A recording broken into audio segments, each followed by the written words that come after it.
when Allah Azza wa Jal decided to create man, and He told the angels, I'm about to create this creation that will die one after the other and leave successors.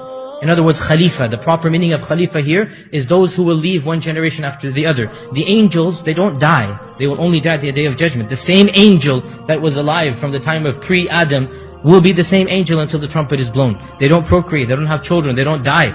The angels are, in that sense, they have very extremely long lives. So Allah says, I'm creating a new creation.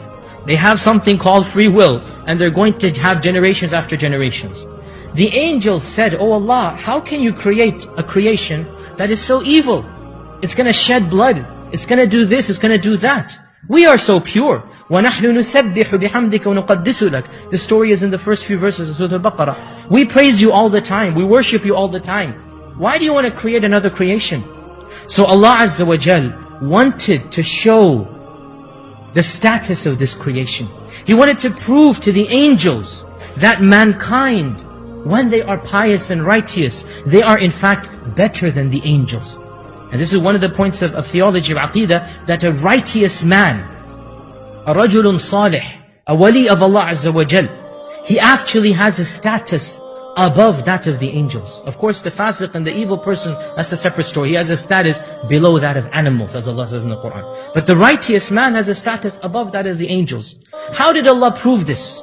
Did He make Adam taller than the angels? Did He make Adam broader than the angels, stronger than the angels? Did He make Adam run faster than the angels? Quite the contrary. Angels, physically, are much better than us. They can travel extremely fast, long distances quickly. They have the power to do this and that. Angel Jibreel, with one of his wings only, managed to do with the cities of Sodom and Gomorrah what he did. He tapped the city with one of his tips of his wings, and the entire city flipped up and turned upside down, as the Hadith tells us. One angel, and that's just one tip of the wing. The angels are huge in their creation. They're extremely beautiful, extremely handsome in their looks. They have been preferred over us in all of these things, and yet we are preferred over them overall. How did Allah prove this? All of you know. وَعَلَّمَ آدَمَ الْأَسْمَاءَ كُلَّهَا. Allah taught Adam ilm, knowledge that the angels didn't have. He taught Adam the knowledge of all of these things, the names of all of these things. And then He asked the angels, do you have this knowledge? Can you tell me what these things are called? Do you have a knowledge that Adam doesn't have? And when the angels saw with their own two eyes, the angels do have two eyes. When the angels saw with their own two eyes that Adam had been given a knowledge that they have not been given, they realized Allah has preferred this being over us. And they said, Subhanaka, la ilma lana illa ma 'allamtana. We have no knowledge, exalted you are, O Allah. We have no knowledge other than the knowledge that you have taught us.